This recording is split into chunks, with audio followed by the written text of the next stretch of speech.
시청자 여러분 안녕하십니까? KLN 뉴스입니다. 서울의 초중고등학교 교실이 4차 산업혁명 시대의 기술, 직업 변화에 대비하고 창의적이고 주도적인 문제 해결 역량을 키우는 혁신적인 교육 공간으로 진화합니다. 서울시는 서울시 교육청과 정책 설계부터 예산 투입, 실행에 이르기까지 함께하는 미래교육도시 서울 협력 사업을 추진합니다.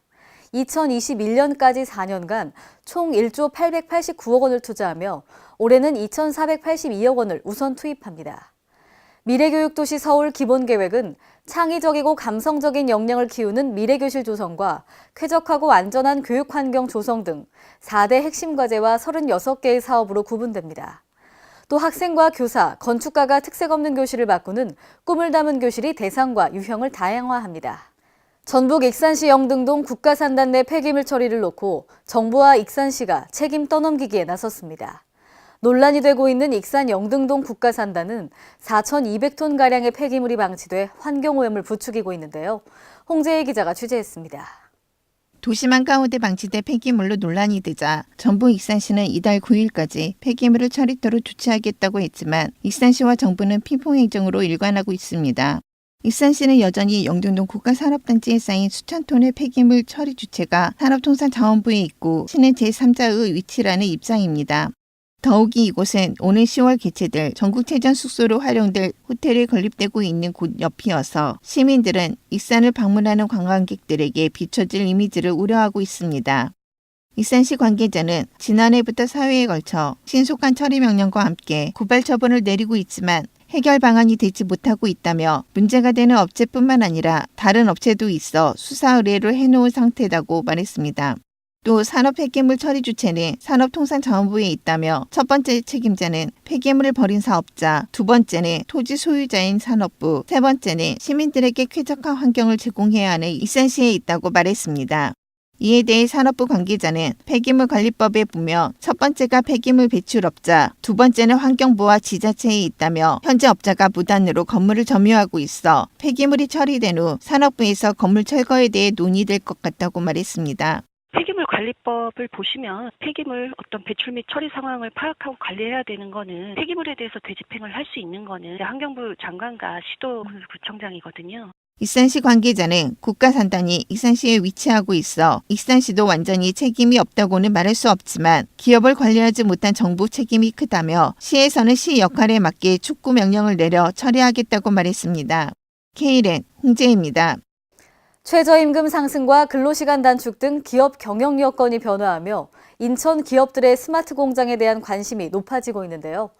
지역 내에서는 시스템 공급 업체의 입주 문의도 증가하는 현상도 벌어지면서 인천시는 올해부터 새로운 지원 방식을 도입하고 지원 규모도 확대하며 대응하겠다는 계획입니다.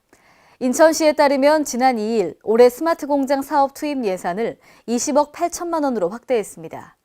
관내 기업들의 스마트 공장 구축을 장려하고 기업 인프라 개선과 경쟁력 강화에 적극 나서기 위해서입니다. 인천시가 올해 2차례에 거쳐 진행하는 스마트 공장 교육에는 60개 참여 기업을 모집해 전원 마감됐습니다. 또 2개월 과정의 맞춤형 진단 컨설팅에도 올해 목표 25개의 기업 중 상반기에만 19개 업체 접수가 완료됐습니다. 시는 이달 중 인천 창조경제혁신센터와 함께 스마트 공장 구축 지원 사업 공고를 통해 사업을 본격화할 계획입니다. 전북 지역에서 남원시가 가장 많은 문화재를 보유하고 있지만 관리할 공간이 없어 타 지역 박물관에서 분산 관리되고 있는 실정인데요. 전예은 기자가 취재했습니다. 전북 남원시는 도내에서 가장 많은 문화재를 보유하고 있으나 이를 보존, 관리할 시설이 없어 정작 중요한 것들은 다른 지역에 맡기고 있습니다. 남원시가 보유한 지정문화재를 보면 국보 1점, 보물 26점, 사적 5개소, 명승 1개소, 국가민속문화재 3건, 천연기념물 2건, 유형문화재 33점, 무형문화재 8명, 기념물 8건, 민속문화재 5점, 문화재 자료 29건 등입니다. 또한 남원 지역에서 출토된 국가기속문화재만 해도 4,250점에 이릅니다. 그러나 남원 지역에는 이들을 보존할 시설이 없거나 규모가 안 돼 대부분 문화재들이 타 지역에서 보관되고 있는 실정입니다. 현재 남원의 문화재를 보관하고 있는 박물관은 춘향 테마파크에 있는 남원 향토박물관이 유일합니다. 하지만 이는 전국 150여 개 공립박물관 중에서 가장 작고 열악한 상태입니다. K랜 전예입니다. 충청북도는 지역 청년 일자리 확산을 위해 중소기업 중앙회와 오늘 도청에서 충북 지역 청년 일자리 확산과 일자리 미스매칭 해소 등 청년 일자리 기반 조성을 위한 업무 협약을 체결했습니다. 이번 협약은 지역 중소기업 인력난 완화와 청년 일자리 창출 기반 조성을 위한 상호 협력 체계 구축과 실질적인 후속 사업 추진을 위한 것입니다. 이번 협약의 주요 내용은 지역 청년의 중소기업 취업 기회 제공과 지역 경제 활성화를 위한 청년 일자리 창출 방안 협력 등입니다. 두 기관은 우선 첫 번째 사업으로 충북 지역 청년 실업과 지역 중소기업의 인력난 해소와 함께 인재균형 발전을 위한 충북 지역 청년 채용 박람회를 5월 10일 청주대학교에서 실시할 예정입니다. 하반기에는 지역 청년이 직접 찾아가는 히든스타 기업 서포터즈 운영 사업을 추진합니다. 전주시 고미희 의원은 지난 5일 임시회에서 전주시가 걷고 싶은 거리 조성 등 도로 정비 사업에 수십억 원의 예산을 쏟아붓고 있지만 막상 시민이 걸어다닐 인도는 부족하다는 주장을 제기했습니다. 김경모 기자입니다. 전북 전주시 의회에서 보행자 안전을 위한 인도 확충을 촉구하는 의견이 나왔습니다. 고미희 시 의원은 5일 열린 임시회 2차 본회의 5분 발언을 통해 도로 정비 사업도 중요하지만 안전한 보행로를 확보하는 것이 시급하다고 주장했습니다. 전주시가 걷고 싶은 거리 조성 사업에 수십억의 예산을 투입하고 있지만 정작 보행도로는 부족하다는 지적입니다. 보도블록 교체나 석재 포장 등으로 예산이 낭비되고 있을 뿐만 아니라 불법 주정 차량으로 보행로 확보가 어렵다는 것입니다. 멀쩡한 도시 보도블록을 뜯어 명품기를 만들 예산으로 보행로를 확보하지 않은 보행로를 조성하는 것이 먼저라고 생각합니다. 고 의원은 걷고 싶은 거리를 관광자원화시키는 것에 앞서 안전한 보행로 조성을 위한 관심과 협조를 당부했습니다. K랜 김경모입니다.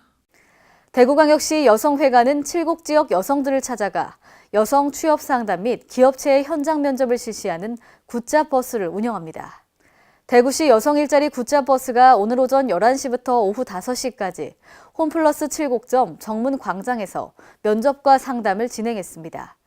이날 굿잡버스 현장 면접에는 제2수산과 근영텍스 등 지역의 9개 기업체가 참가해 약 30명을 채용했습니다.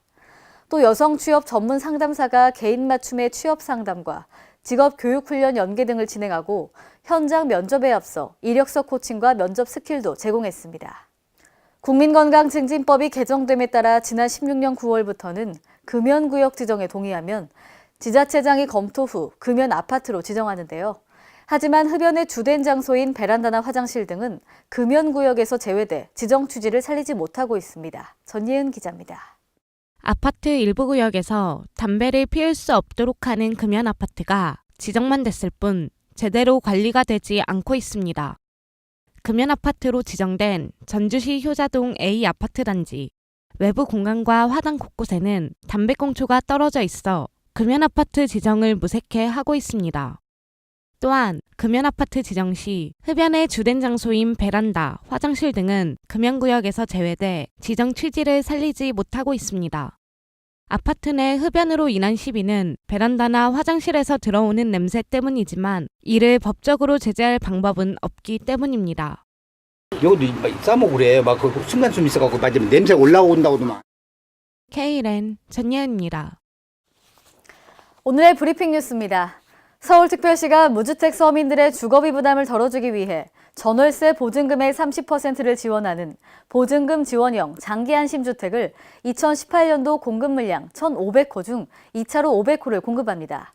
시는 기존 최장 6년이던 지원 기간을 10년까지 대폭 연장하고 근본 500호 중 40%인 200호를 신혼부부에게 특별 공급하는데요.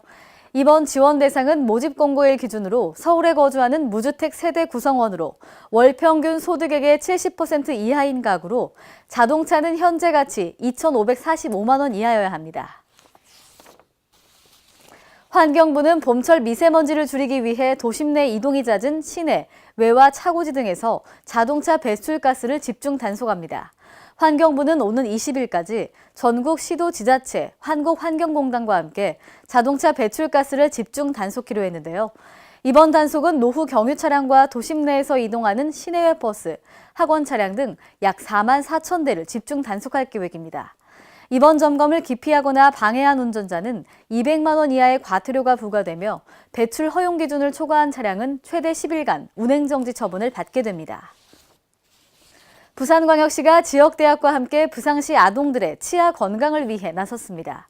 부산시는 지난 13일 시청에서 동의대학교 등 지역 8개 대학과 아동의 충치 예방을 위한 MOU를 체결했는데요.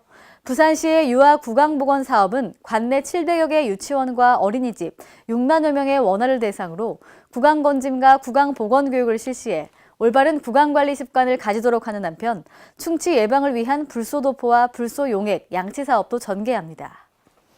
이상으로 K랜 뉴스를 마칩니다. 시청해주신 여러분 고맙습니다.